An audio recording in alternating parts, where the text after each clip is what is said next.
talk about Black Wall Street.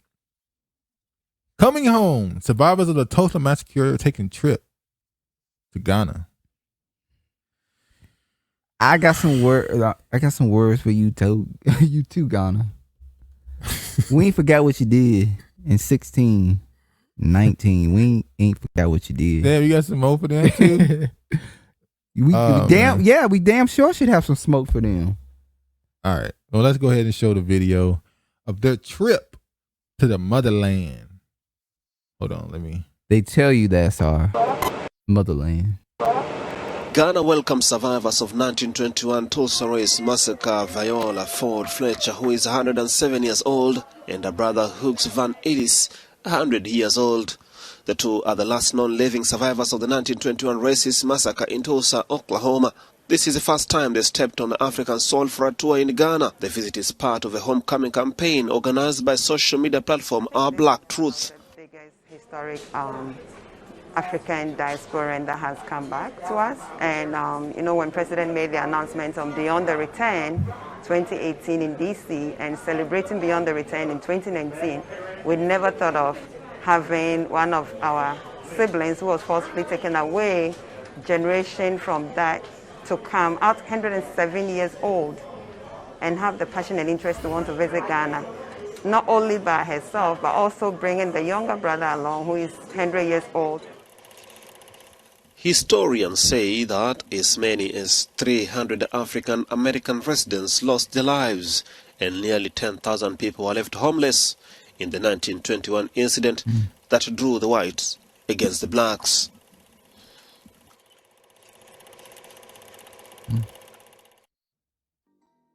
You got that footage of 1619, sir? We'd like to have that footage as well. Because this debt's owed all over. All four corners of the earth. Debts are owed. Yeah. You see here. Is that older chocolate sister? Is that his wife? Because it's only 2 living survivors. Is that his wife he bring with him? I don't know. Because she's always with them. I thought there was 3, but I guess that's his wife. No, the last 3 living survivors of the 1921 race massacre led to the black. Yeah, all 3 of them are survivors. But they said last 2. Last 3. Well, 2 of them decided to go. Oh, so the other one, the one was like, she's like, I ain't know. Yes, the younger sister. And the older sister wanted to go and she brought the brother. I don't think I think she's not their sister, but she's just one of the people that was surviving. Yeah. And she was like, it's funny how the darker skinned boy did want to go to Africa. Well, no, only one wanted to go. The older sister wanted to go to Ghana. He just went because she wanted to go. Oh, but the other one like, I don't fuck with them. I know they did to us too. Y'all need to educate yourself before y'all go over there. This is the article here.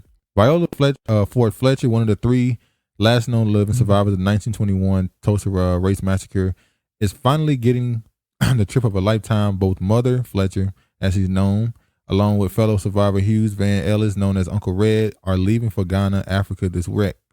The journey is considered a homecoming for the pair, both of whom are over 100 years old. Mother Fletcher, now 107, has memories of the 1921 Tulsa Race Massacre that left Greenwood and Black Wall Street decimated, with hundreds of black men, women, and children killed, while Uncle Red, aged 100, escaped with his family as a baby. So they're not brothers. I'm sorry, they're not siblings. So I guess she brought her.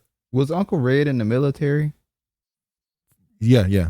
Pretty sure he was. Now you have to find that interesting. A country that decided to screw you and you decided to join their military. Yeah, that's kind of crazy. And we saw Uncle Red throwing up that pyramid in the video. We saw you, Uncle Red. We don't miss nothing. We watch hand signals and what you doing. I mean, that's very strange. The trip was created by Michael and Eric Thompson, founders of Our Black Truth social media, who met with the pair during a centennial of the 1921 race massacre in May and June of this year. Upon meeting the Thompsons, Mother Fletcher mentioned her lifelong dream to visit Africa, and the 2 worked to bring her dream to fruition. The trip is being sponsored by the Diaspora African Forum, whose vision is to be the bridge that unites the African diaspora in Africa. The African Diaspora Forum notes that Ghana is the true success story of Africa, confirming the stable democracy and economic development of the country. I swear, they market, even when they're doing something like that, they market. Like they market to their country. We got stable economy. So we want y'all Negroes to come over here. The ones that can contribute to the not all economy. of you. Not all of you. The Pookies and Ray Rays, y'all can stay because we don't want you to come over here making more babies. You better can feed the ones we got. Mother Fletcher and Uncle Red trip to Africa is referred to as the coming home, a journey of the lifetime. While in Ghana, both will be honored. Mother Fletcher will be named Queen Mother. Listen, y'all. Yeah. They already, I already wanted to say it. I know they went through some shit. I'm not saying they didn't go. Listen, Queen Uncle Mother. Red, Queen Mother, Mother Fletcher, Goddess, Mother Goddess. Yeah. Okay. In tradition Ghanaian ceremony, Uncle Red will be given the title of chief. Mother Fletcher's Uncle Red will depart for Ghana on Friday and return a week later. So they already went, obviously. That's the picture there. All we know is the one in the middle, parade. she didn't go. Yeah, I don't think she went. I don't think that one went. I guess she wasn't feeling it, maybe. Maybe she couldn't travel at her age. Maybe she got a certain illness. Mm-hmm. Yeah, a certain like illness. She don't want to go to Africa. That's what the illness was. Should just step in that land, make her ill. But speaking of it, people was calling that a form.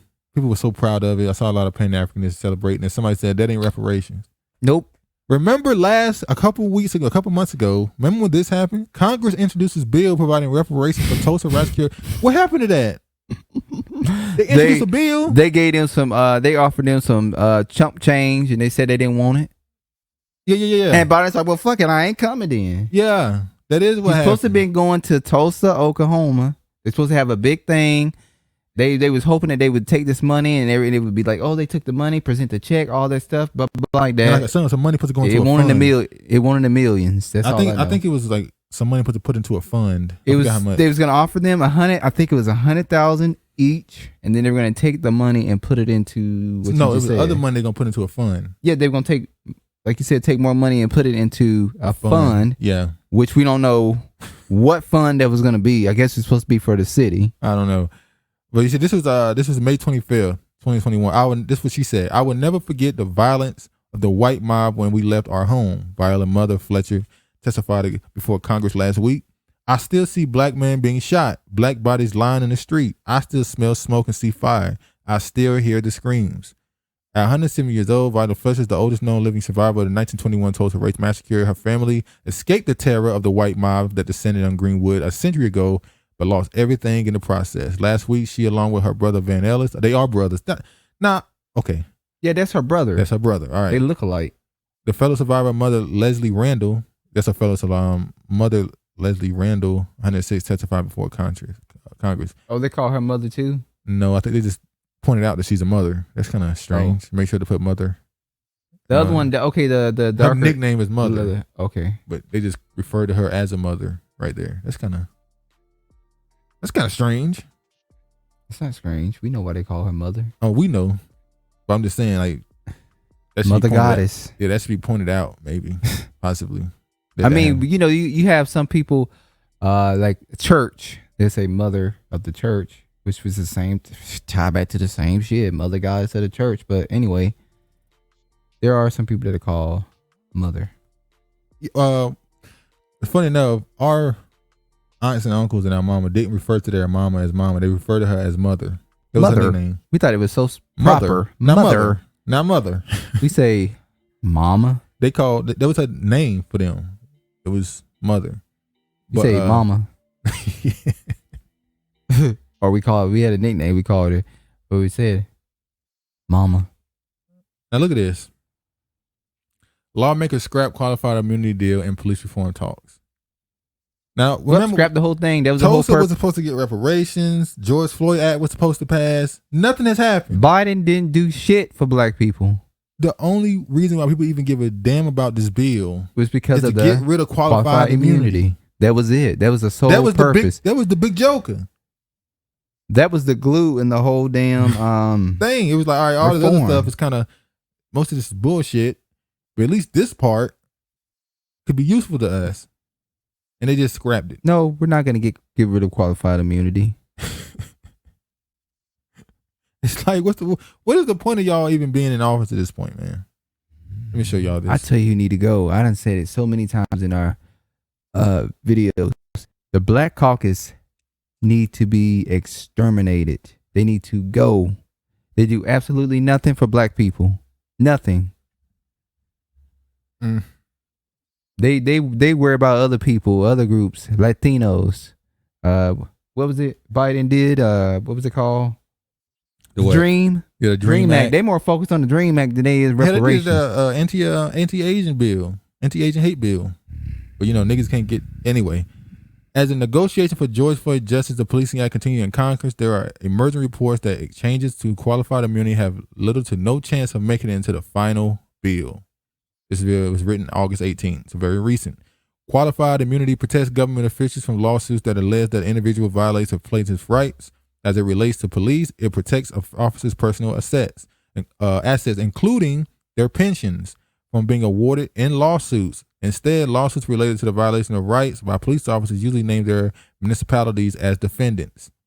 10 House Democrats wrote a letter to House and Senate leadership voicing their concern about ensuring the removal of the doctrine from the act. Per CBS News, they wrote, as negotiations continue, know this: there can be no true justice in America if we cannot save ourselves, just like there can be no true accountability in America if we not eliminate qualified immunity. Maintaining and strengthening the provision that would eliminate qualified immunity once and for all will put us all on a path towards true accountability and help end the systemic and systematic harm that has been long perpetuated by American policing. So all of that bullshit, and you ain't do shit. Nope. We never expected from them to do shit. Y'all have too much hope in the American system. This is pathetic, man. State attorney.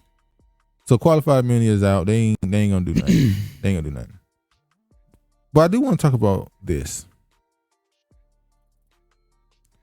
When we were talking about the immigrants coming in, not the immigrants, I'm sorry, but the Afghans and all the situation like that.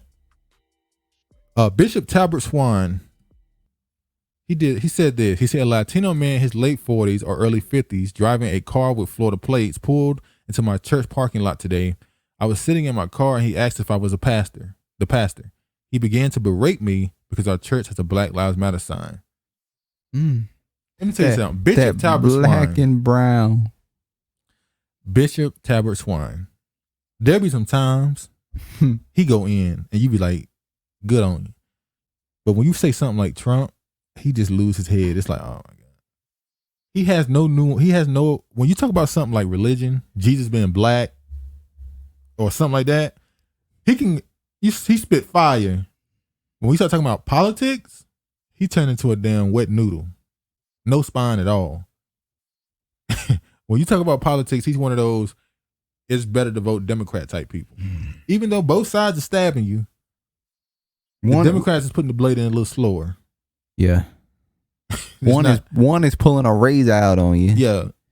And the one just keeps sticking you every time you turn your back, sticking you and running. See, this person said, there is no black and brown coalition. I wish black folks would really stop saying black and brown because it waters down the specific oppression that we as black people get from all sides. This includes the brown. Who started saying black and brown? I would love to know who started saying it's black and brown. 60s. Probably those Marxists in the 60s when they were pushing that rainbow coalition. Brown included Asians back then, I think. Anybody not black, basically. Black, why they say black and brown. It was those Marxists, man. Listen, peep the caravan and get ready for a lot of anti-black racism from America's buffer class who's only a minority when it's convenient. Why would a group where 85% consider themselves white be interested in fighting against white supremacy? They show pictures of the caravan. You remember this? Let the Negro fight his own battles. His problems are not mine. I don't want to ally with him. Ooh, Tariq said that. That's and then real. He said, hold your own nuts. Yeah, now we saying it. Yes, racism among the U.S. Latino community against African Americans does exist. Listen to this another one. This is John J. Herrera. Latin American and Mexican descent belong to the Caucasian race and therefore white.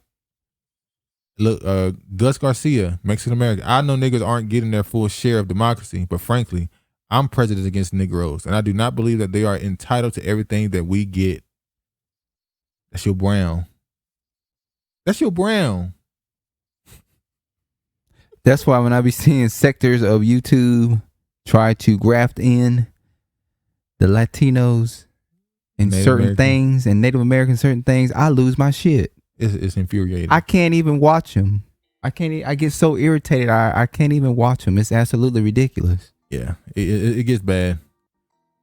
But on to more positive. Shit sad. I consider this more of a positive thing. Oh, I can't. Listen.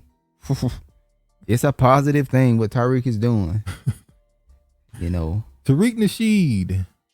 It's very positive. People, he got it. And I'm not going to say nothing. Tariq Nasheed got the... Fuck it, I'm going to say something. Wait, let me finish, man.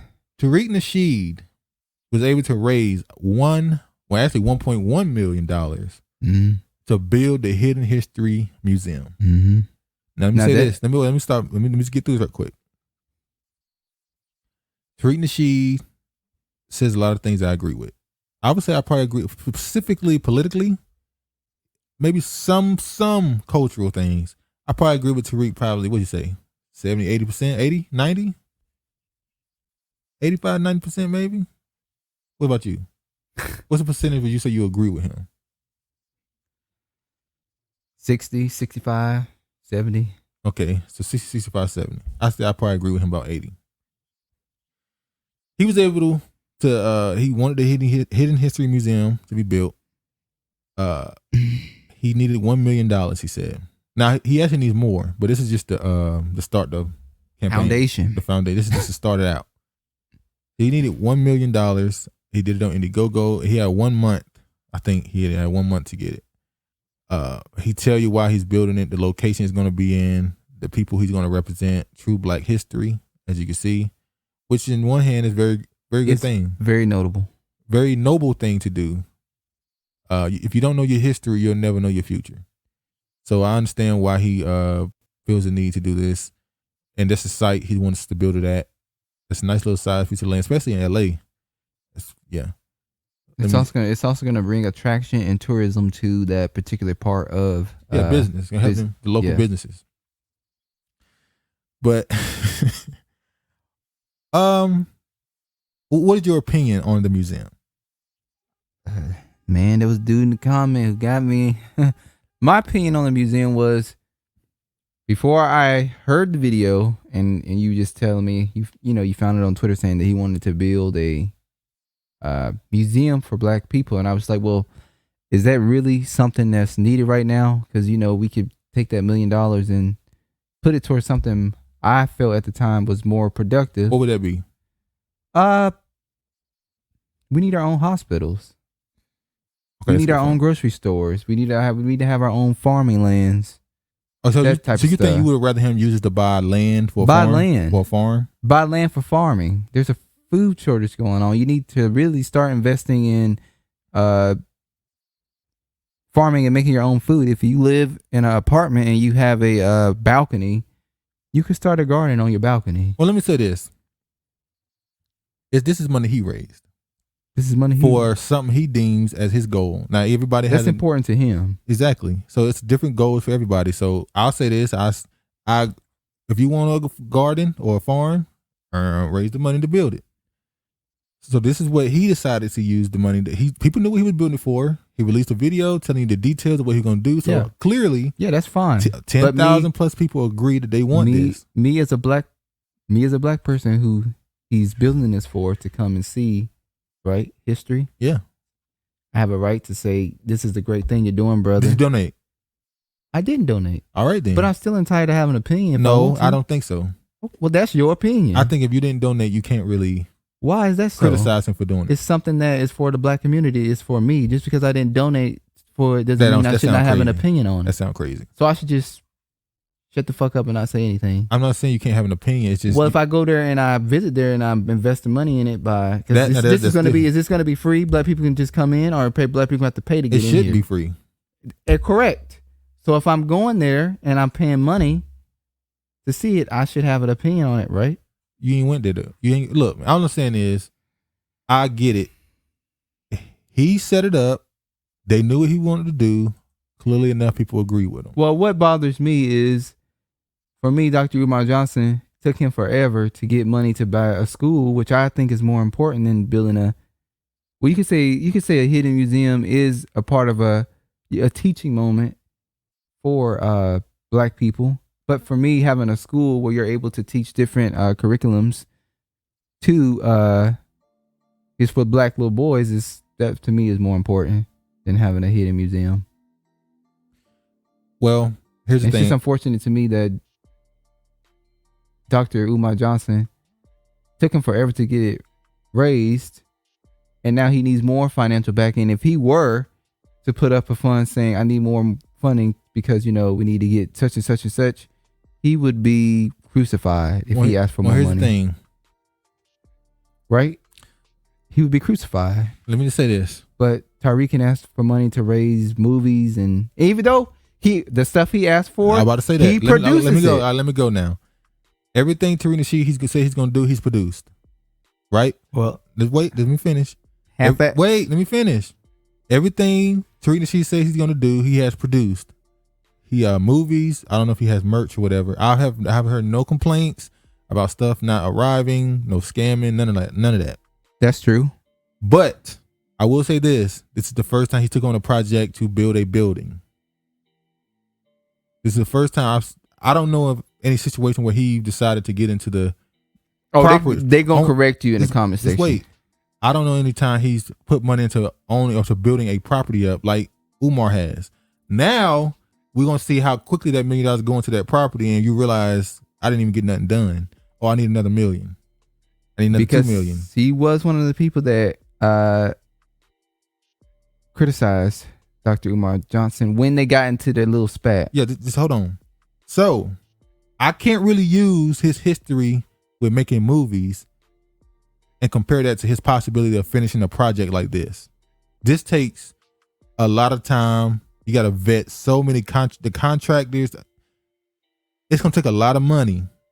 I hope people understand. It's going to take more than $1 million. Well, he said this in the video. He let them know, look, I'm only asking for $1 million and I'm going to need more later. So what happens when he's on, I need another $1 million. Then I need $2 million. Then I need another. At some point, I guess maybe he expecting at some point to be able to get a loan, maybe. If he can just get it off the ground, he might be able to get a loan. If he can't get a loan, maybe he's expecting some celebrity person to come in and start, when they see it getting built, to start funding it more. I'm just saying, the point I'm making is, this is not an easy task. Well, we shall see. This is not an easy task. How people turn and start saying, you need some more money. How quickly are they going to call Tariq Nasheed a scammer? Even if it's simply taking a lot of money to build the property up. But he's getting it up. He's getting it up. How fast are they going to say, oh, Tariq's scamming? We'll see. For me personally, I actually believe that he is actually trying to get the museum up. I don't think there's no scam to this. None at all. He showed the property. He showed it. Clearly, he has. He's went through the project already. I just think he raised the money. People know what he's doing it for. They clearly agree with him. So yeah, those are the people that are choosing to back him and fund him because they believe in what he's investing in, and I can't, try to make them feel bad for what they've chosen to do.